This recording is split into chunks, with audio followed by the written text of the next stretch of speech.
Hi friends, welcome to Real Life on the Homestead in Ontario. I'm Marie, and yeah, I know there are a million videos right now on tomatoes and tomato sauce. It's that season. Now, the reason I'm doing one is I've done one before, but I like to show people how I do my sauces. And the only reason is when I first learned to make tomato sauce, I was told boil your tomatoes in water. When the skin splits, then remove them from the water, put them through the tomato machine, make a beautiful puree, then thicken it, then put it in the jars, and then boil them. Okay, I have learned over the years, and I've been canning tomatoes, I hate to tell you, it's 40 years, so that means I'm pretty old. But what I've learned is, why would you introduce water to turn around and thicken it up, evaporating water? And then you risk the chance of burning your sauce. And once you've burned a little bit on the bottom, that flavor travels throughout your sauce. So what I do is I cut up my tomatoes. Let me show you. I cut up my tomatoes like this. I place them in the pot and just basically with the lid, cook them down slowly. Now what I do is first batch, I add a little bit of water to the bottom just to prevent burning. Here's a little trick. If you have burnt tomato on the bottom of a pot, instead of going crazy with soaps and some kind of detergent to get it off, throw a bunch of salt on and scrub it with the salt. It will remove that burnt. But back to the tomatoes. I cook these down just until they're a bit soft. But before cutting, of course, we wash them. And I always wash in baking soda water. And if you haven't seen my video on tomato soup, please check it out. It's in the description box. After I've cooked down my tomatoes, I strain them into a basket, but I line it with a bed sheet, and that way it drains out really well. I always cover the tomatoes while I'm waiting, make sure that no bugs get in there, dust or any leaves flying off the trees. Leftover juice that's in the bottom of the pot, that's going to be the start of my next batch. So no water will be introduced. In the end, I strain this out and jar it as just plain tomato juice. See, there is zero waste when you plan ahead.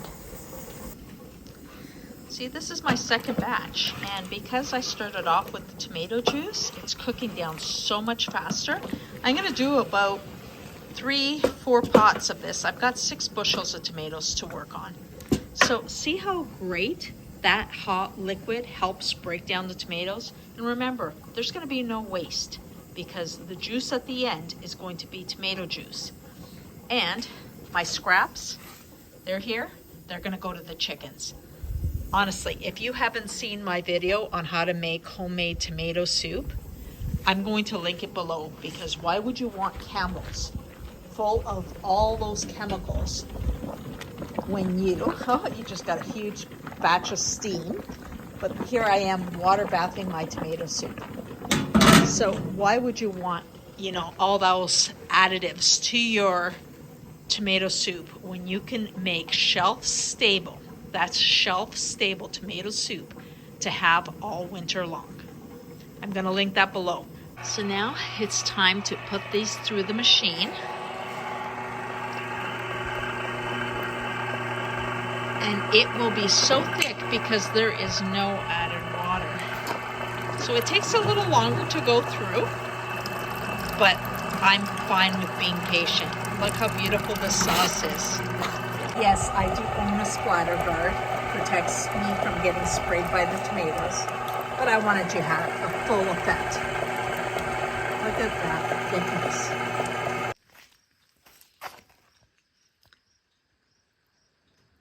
Look at the thickness of this sauce. This, my friends, is the way to do it. As you can see, I placed a basil leaf in my jar. I do that for anything that I'm going to do for pastas. The ones I'm going to do for things like chilies and meats, I don't put the basil in. And I literally just add a handful of salt per pail because I use my pails to do the sauce in. I'm just gonna place my jars in my water bath canner. The water is warm because my sauce is warm. I'm going to put the water literally to the start of the lid. I don't cover my lids, it's not necessary. I've learned that from my Amish friends, and I'm happy to do my tomato sauces like this. So I'm gonna can up a few more because I want the canner completely full when I have it going. And then I will water bath once it's boiling for 25 minutes. And just out of nowhere, it started to pour. I don't know if you can see how hard it's coming down, but it's windy, it's cold, and this is why I do all my canning under the enclosure. It's just a covered lean-to down here by the barn where I have my pizza oven, my oven, and I set up to do my canning. God, it is just pouring right now, and it's cold. Man, just crazy. This weather is so unpredictable. So here's a little summary of what I'm working on. Those are the tomatoes that I will be canning whole. Still chopping tomatoes as I watch my favorite YouTube channels. They're going to be softening. Here are my jars that are boiling, and as soon as these are done, I will can up some more of my sauce. So there's an assembly line going, and it works for me. Now for our whole tomatoes. I simply choose the smaller ones. Now instead of putting the little crisscross, the other thing I do is just go through and poke them all with a knife, which is a lot quicker. I know that you're supposed to put a little X in it to peel them. I find this works really well.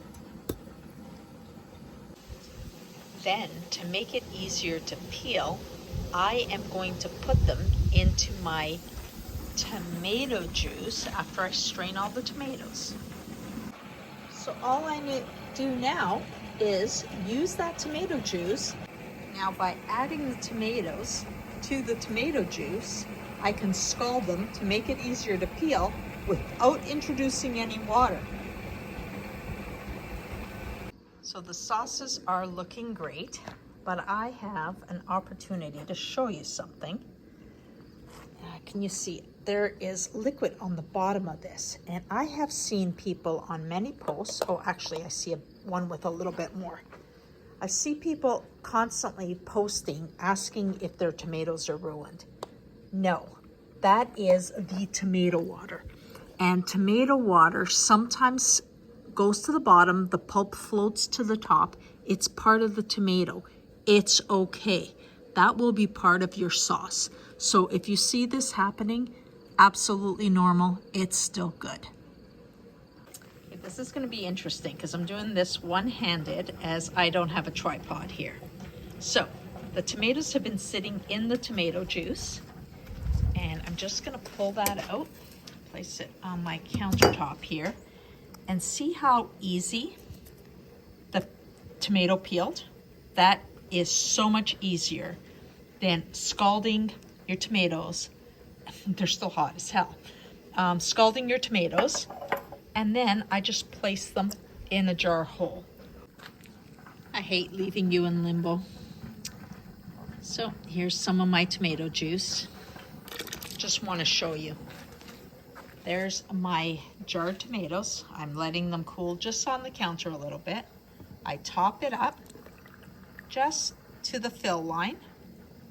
And then what I'm going to do with that, I'm just going to put my ladle down.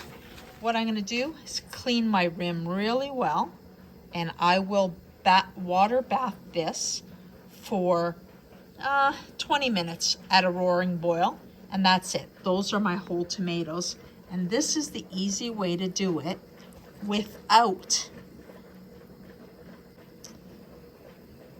putting them in water to cool them off. They're hot to handle, but Look at this, a beautiful whole tomato packed in its own juice.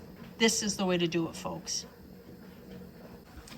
And for the finale, the tomato juice. And today's finale, folks, the tomato juice. Let me just grab that as it's coming through so quickly.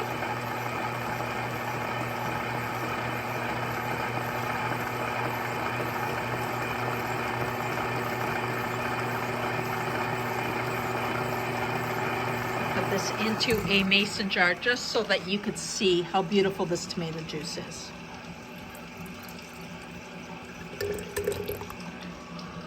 And that's how we make sure that we don't waste anything. Look how gorgeous this is. Beautiful tomato juice. Well, folks, it's been a busy day. Sun's getting ready to set soon. I've done about 6 bushels of tomatoes. I've done sauce, I've made tomato soup, I've made whole tomatoes, I've made tomato juice, and there's more to be done. There's still tomatoes coming out of the garden. But I hope you've enjoyed my techniques on how to get a thick sauce. And remember, I've got other videos, so make sure to like, subscribe, and hit that notification bell. That way you'll know when I'm up to something. We'll talk to you next time. Have a great day.